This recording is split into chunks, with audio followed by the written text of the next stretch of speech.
Hi, my name is Cam. And my name is THANH. And today's topic is, which is better, a 15-year mortgage or a 30-year mortgage? Okay. Recently, someone posted on social media that they were buying a new home and they wanted to know which was better, a 15-year mortgage or a 30-year mortgage. Now, for us, when we say better, our real question is which one is more efficient? And so we thought about it ourselves. Mm-hmm. Do we want a 15-year mortgage or a 30-year mortgage? Ooh, that's a good question. Well, they had a lot of responses, and most people chose the 15-year route. And most people choose the 15-year route because it gives you a lower interest rate compared to the 30, so which means you pay less in interest, which means you save more money, and you'll be debt-free sooner. So let's break the numbers down. Okay. So in today's current interest rate for today, you're looking at a 2.1% for a 15-year mortgage and 2.9% for a 30-year mortgage. So let's apply it to let's just say a house is costing $300,000. So apply that rate to that. For a 15-year term, you're looking at a $1,950 monthly mortgage rate, and then interest would be $51,000 on top of your principal.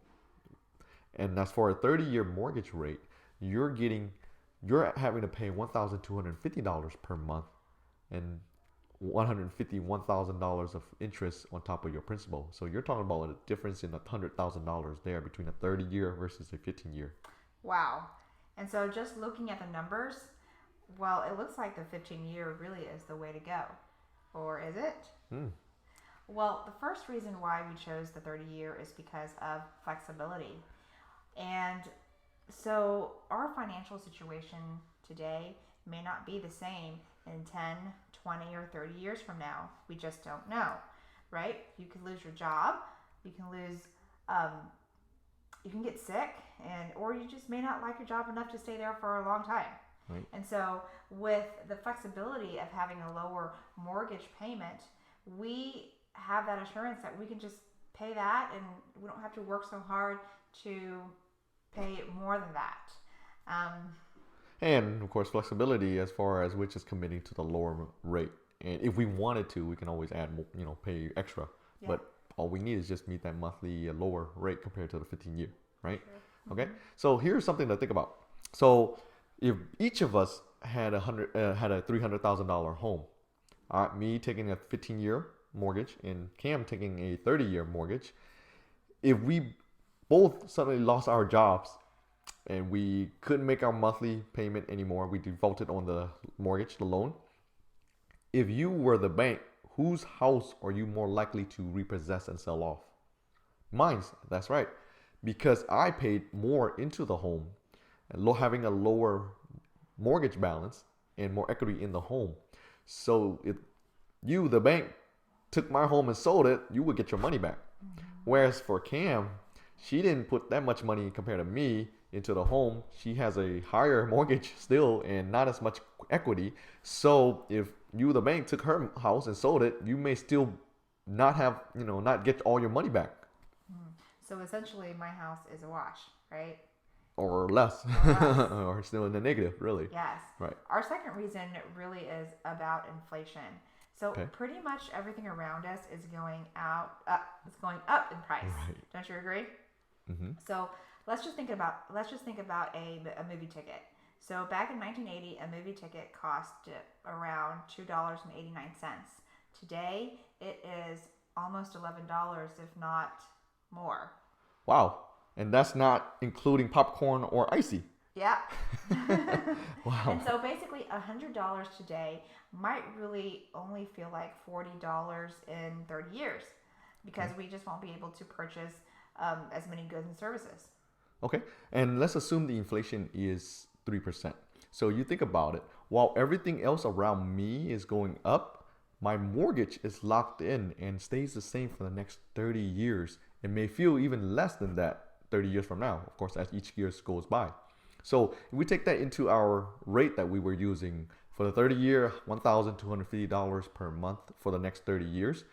In 30 years, because of inflation, that amount may feel like $531. So you take all of that and you take the total mortgage that we're paying, it could feel like $303,000 compared to we actually putting in $451,000 because of inflation. Now you take the 15-year term, $1,950 per month in 15 years. For 15 years of inflation, it may feel like $1,283 in 15 years. And total amount that you paid in would be more, feel more like $286,000 now. And if you do that, consider all inflation, the difference there between a 30 year and 15 years is only $17,000 now. No longer that $100,000. Wow. Yeah. Okay. Well, the next thing is potential tax deductions. Right. Let's look at the tax benefits that you may be able to write off. In some instances, depending on really your tax bracket that you fall under, you can write off a really good chunk of that mortgage interest. So here's a quick disclaimer though. We're not professional tax advisors, so please consult your tax advisor for specific numbers. Right. So depending on your tax bracket that you fall into, for us, let's just say we fall in the 25% range. And with that 15-year mortgage, we were paying $51,000 in interest. We're able to deduct 25% of our mortgage interest over 15 years, and that comes out to be about $12,600. Now for a 30-year mortgage, because we're paying longer, we're able to deduct up to probably around $37,700 for the 30-year mortgage. So if you add that in with the inflation, so we may come out ahead. Wow. Yeah. So we are paying like almost $8,000 less if we chose the 30-year route versus the 15-year route? Right. So if you consider inflation and tax deductions, the 30-year mortgage, we're paying about $265,000 now. Wow. Whereas the 15-year, it's $273,000. So yes, around $8,000 less with the 30-year mortgage. And that's just unbelievable, right? Mm-hmm. Okay. And now one last reason for, in favor of 30 years for us is peace of mind. Often people choose the 15-year term is because they want to pay down the mortgage as much as they can, so that because in the event if something happened, they would not be burden their family with the home with a large mortgage. Mm-hmm. So that's the reason why people would choose the 15-year, and we feel the same way. In the event if something happens to us, we won't want to leave a burden for our family, leaving a house with a large mortgage for them.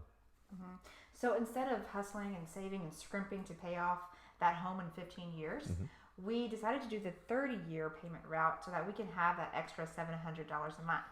Now, what can we do with that extra $700 a month? That's right. So with the extra $700, we can, put in a savings account at the local bank and earn a 0.04% interest rate. That's barely anything. Or we can invest it in the stock market, but that's too risky. Mm-hmm. Or we can put it in an IRA, but then we lose control and liquidity on it. Yeah.